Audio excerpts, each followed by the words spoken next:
النهارده هنتكلم عن افضل موبايل فئه متوسطه عليا نازل من شاومي وهو ريدمي نوت 14 برو بلس. الاسم طويل حبتين ولكن التليفون نازل بتصميم شيك ومختلف مع معالج جديد من كوالكوم مع كاميرا عملاقه 200 ميجا بكسل مع اسرع شاحن نزل لحد دلوقتي وهو 120 واط. فهل التليفون ده يستاهل تشتريه وهل تستاهل يحطه في حساباتك وايه هي عيوبه ومميزاته وايه اخبار السعر؟ كل ده واكتر هتعرفه في فيديو النهارده. بس قبل ما نبدا ما تنساش تعمل لايك بتاعك الجميل والاشتراك في القناه لان في محتوى جامد نازل الفتره الجايه. وعشان ما اطولش عليك صلي على النبي ويلا بينا نبدا في الفيديو على طول.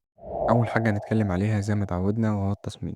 ال14 برو بلس مميز جدا الصراحة في حوار التصميم ده، لأن من بعيد هيتعرف إن ده نوت 14 الجديد، وده طبعا بفضل شكل الكاميرات اللي جاية في ظهر الموبايل اللي هي لا مربع ولا دايرة، هي حاجة كده في النص. هو ممكن بالنسبة لي مش أحسن حاجة، أنا كان بالنسبة لي ال 13 برو بلس القديم اللي جه السنة اللي فاتت كان أحلى، ولكن شاومي السنة دي حبت تغير في التصميم، ولكن هي في الآخر أذواق. ولكن صراحة كخامات كعادة شاومي بتهتم بأعلى فرد من سلسلة النوت. التليفون هنا جاي بخامتين، خامة من الإزاز بالكامل محمية من نوع جوريلا جلاس 7 اي، والخامة التانية اللي هي من الجلد. وفي رأيي الاتنين حلوين جدا وخامتهم ممتازة زي ما قلت لك، ولكن أنا ملت أكتر لتصميم الإزاز لأن حاسس بصراحة إن التصميم الإزاز بيبقى أشيك بكتير من الجلد في مسكته وكشكل. وفريم الموبايل جاي كامل من المعدن، هو على الورق وكالشركة بتقول إن الفريم جاي من المعدن، ولكن الصراحة أنا لما مسكته حسيت إن إن هو التليفون جاي من البلاستيك اللي مطلي بالمعدن، ولكن ممكن تكون دي إحساس غلط مني. وفعلا خلينا ماشيين زي ما بتقول شاومي إن التليفون جاي كله من المعدن. التليفون جاي مع وزن 205 جرام، مش خفيف قوي ولا تقيل قوي، حاجة كده زي ما قلت لك في النص، مع تخانة 8.8 مللي. ولكن ما تسمعش كده وتفتكر إن التليفون ضخم بقى وكبير، لا التليفون عادي جدا ومسكته طبيعية جدا وزي ما متعودين على أحجام الموبايل اللي بتنزل فيه الفئة المتوسطة. ولكن زي ما قلت لك الصراحة هو التصميم الصراحة كده ومسكة التليفون مسكتها كويسة جدا وتحسسك إن التليفون فعلا غالي وفئة متوسطة وحاجة شيك يعني كده وحاجة بريميوم في ايدك. وطبعا زي ما اتعودنا من كل سنة من شاومي بروز الكاميرات اللي بيبقى بارز شوية حبتين عن جسم الموبايل، ولكن ده بتحل في الجراب الرصاصي الشيك اللي جاي في علبة الموبايل، واللي الصراحة هي نقطة ممتازة جدا من شاومي ومن باقي الشركات مثلا زي ريلمي، إن هي ابتدت تحط جرابات مش بقى خلاص الجرابات الشفافة اللي احنا كنا متعودين عليها من الشركات أو السنين اللي فاتت. لا دلوقتي بقى في جراب رصاصي جاي مع الموبايل شكله شيك وبيحل لك مشكلة بروز الكاميرات. وبشكل عام عشان حاسس ان انت قلت في التصميم ان الصراحه التصميم هنا مش متنازل عليه باي حاجه وما علوش اي ملحوظات، بل بالعكس التصميم هنا يعتبر من نقاط القوه الموجوده في التليفون.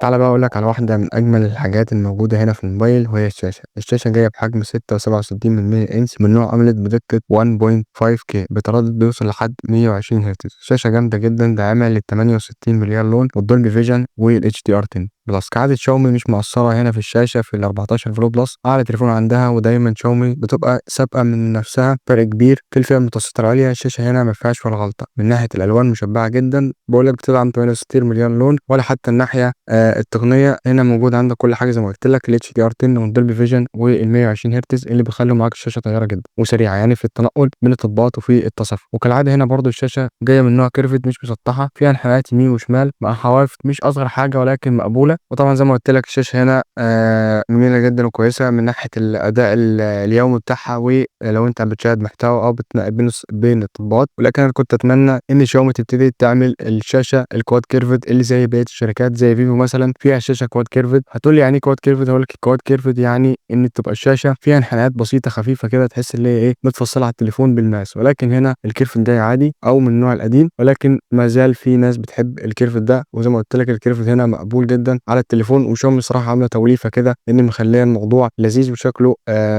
يريح يعني وما يضايق ما يضايقش خالص. وزي ما قلت لك برضو لو انت جيت حسبتها من ناحيه الاداء الشاشه ومن ناحيه الالوانها ومن ناحيه زي ما قلت لك التقنيه، فانت معاك هنا الشاشه الصراحه ما فيش خلاف عليها وما فيهاش اي ما فيهاش اي عيوب ولا فيها اي نقاط ممكن ناخدها عليها. دي تعتبر من اعلى الشاشات اللي موجوده في الفئه المتوسطه العليا، وفرقت جدا او فرق بشكل كبير عن باقي المنافسين. وبالمناسبه دي نفس الشاشه اللي كانت موجوده في ال 13 برو بلس السنه اللي فاتت. فالصراحه شابوه جدا لشاومي من ناحيه الشاشه لان الشاشه هنا جميله جدا. وبالمناسبه البصمه هنا موجوده سريعه جدا برضه تحت الشاشه، فهي صراحه شاومي مميزه جدا في حته ان هي بتعرف توفق بين الهاردوير والسوفت وير وكمان الشاشه اللي هي بتركبها.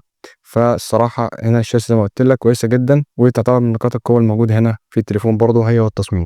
تعالَ بقى نشوف الأداء. شاومي هنا بنستخدمها معالج من كوالكوم وهو سناب دراجون 7S Gen 3 بتكنولوجيا 4 نانو، داعم لشبكات الجيل الخامس من نوع ذاكرة UFS 2.2 مع أندرويد 14 مع واجهة شاومي الهارموني الجديدة الOS. معالج جديد مستخدم من شاومي وأداء ممتاز جدًا، ولكن ما يختلفش كتير في الأداء عن السنة اللي فاتت اللي كان في ال13 برو بلس، وأقل طبعًا من معالج Dimensity 8400 اللي كان موجود في البوكو X7 برو أو الموجود فعليًا في البوكو 7 برو. ولكن العجيب إن نوع الذاكرة الF2.2 الموجودة هنا في التليفون هي أبطأ بكتير من الذاكرة الF2.3 اللي كانت موجودة السنة اللي فاتت في ال13 برو بلس، وكمان تحديث الواجهة الجديدة وصل في ال13 برو بلس وما وصلش هنا. فدي الصراحة بالنسبة لي علامة استفهام كبيرة جدًا من شاومي، ولكن الموضوع ده أكيد هيتحل مع تحديث أو زي ما قُلت لك حاجة في السوفت وير هتتعدل وهتتبعت لك التحديث إن شاء الله في أقرب وقت. ولكن الصراحة الأداء كويس جدًا وما فيش فيه أي مشكلة، هيقدر يشغّل لك الألعاب على high quality، وفي الأداء اليومي وفتح التطبيقات هيكون اعتمادي جدًا معاك وهيناسب 80% من المستخدمين اللي عايزين تليفون يطحن معاهم في الأداء المهام وتنزيل التطبيقات وكده، وكمان هيبقى موفّر في الطاقة. وبمناسبة الطاقة تعالَ نتكلم شوية على حجم البطارية. البطارية هنا جاية بحجم 5110 ملي أمبير، حجم مناسب جدًا هتقضّي اليوم معاك لو أنت أدائك في المتوسط مع دعمها للشاحن السريع ال120 واط اللي بيقدر يشحن البطارية دي في نُص ساعة بس من 0 ل100%. وزي ما قُلت لك موجود معاك في علبة الموبايل، فبشكل عام الأداء والبطارية ممتازين جدًا، ولكن تعليقي الوحيد في التحديثات المتأخرة وحجم البطارية، لإن أنا كنت أطمح إن شاومي تزوّد شوية في حجم البطارية زي الفئات التانية أو زي المنافسين، لإن ده يعتبر أقل تليفون فئة متوسطة من حيث الأداء الفعلي للبطارية. تعالَ بقى على الحاجة المهمة اللي في ناس كتير مستنياها وهي الكاميرات. التليفون هنا جاي ب3 كاميرات، كاميرا أساسية 200 ميجا بكسل بفتحة عدسة f2.7 بمثبت بصري، مع كاميرا ألترا وايد بحجم 8 ميجا بكسل بفتحة عدسة f2.2 وعدسة أخيرة مايكرو 2 ميجا بكسل. وزي ما أنتم شايفين كده كأرقام كاميرات خلفية ما اختلفتش عن السنة اللي فاتت اللي كانت موجودة في ال13 برو بلس. أما بالنسبة للكاميرا السيلفي فهي اللي اتغيرت عن السنة اللي فاتت اللي جاية بحجم 20 ميجا بكسل بفتحة عدسة f2.2. وللأسف التليفون ما فيهوش كاميرا التليفوتو، ولكن اللي هيعوض ده الكاميرا الالترا وايد واللي بقت تصور لحد 2 اكس، والكاميرات الخلفيه بتقدر تصور فيديوهات لحد 4K 30 فريم في الثانية أو 1080 60 فريم في الثانية. لكن الكاميرا السيلفي للأسف آخرها تصور فيديوهات لحد 1080. خلينا نركن الأرقام على جنب وتعالى نشوف الأداء الفعلي للكاميرات. الصورة الصراحة طالعة ممتازة جدا كمعالجة ألوان وعرض تفاصيل أكتر بفضل العدسة الكبيرة وبرضه حجم البكسلات الكبيرة برضه، واللي مختلفش عن السنة اللي فاتت كأرقام، ولكن طبعا بفضل المعالج الجديد الصور طالعة بتحسين أحلى. ونفس الكلام برضه على الكاميرا السيلفي اللي بالنسبة لي هي أحسن كاميرا سيلفي فيها متوسطة عليا شفتها لحد دلوقتي. بتطلع صور اعتمادية جدا ممكن تنزلها على السوشيال ميديا عادي مع تعديل بسيط جدا، وهتقدر تعتمد عليها بشكل كبير جدا. والصراحة الكاميرات هنا عجبتني جدا، وزي ما قلت لك تعتبر من أحسن الكاميرات اللي نزلت في الفئة المتوسطة العليا لحد دلوقتي. وكمان طبعا الكاميرات هنا بتدعم الذكاء الاصطناعي.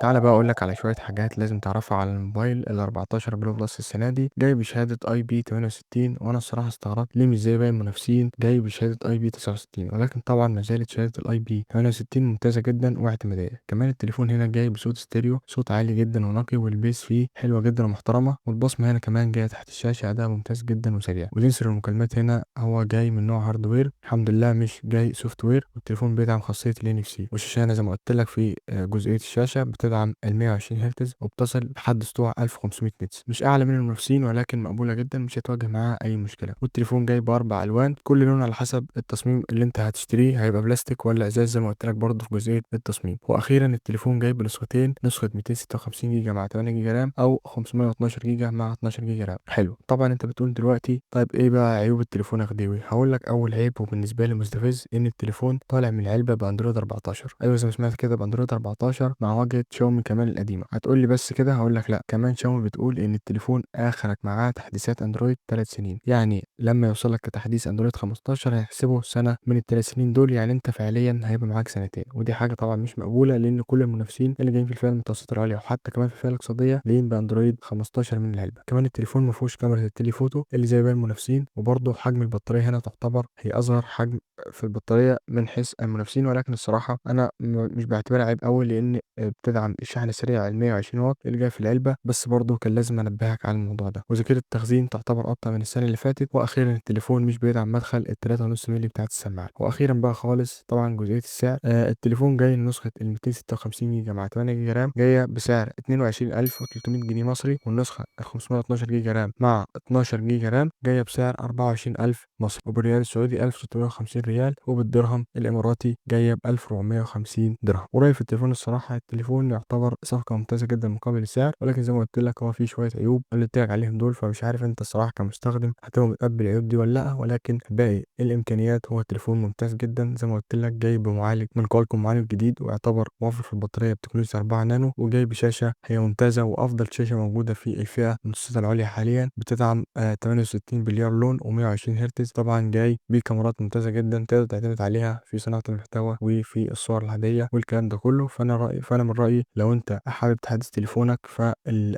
14 برو بلس هيكون الاختيار الامثل بالنسبة لك. وبس كده، اتمنى يكون الفيديو عجبك. ما تنساش اللايك والاشتراك في القناة، وما تنساش برضه لو انت عايز تسأل اي سؤال بخصوص التليفونات اللي نزلت قبل كده واللي هتنزل هجاوبك عليها ان شاء الله في الكومنتات. وما تنساش طبعا زي ما قلت لك انك تكون متأكد انك مفعل زر الاشعارات، عشان ان شاء الله هيبقى فيه محتوى جامد الفترة الجاية على القناة. وما تنساش طبعا تصلي على النبي. والسلام عليكم ورحمة الله وبركاته. كان معكم خديوي من قناة دوبي فون.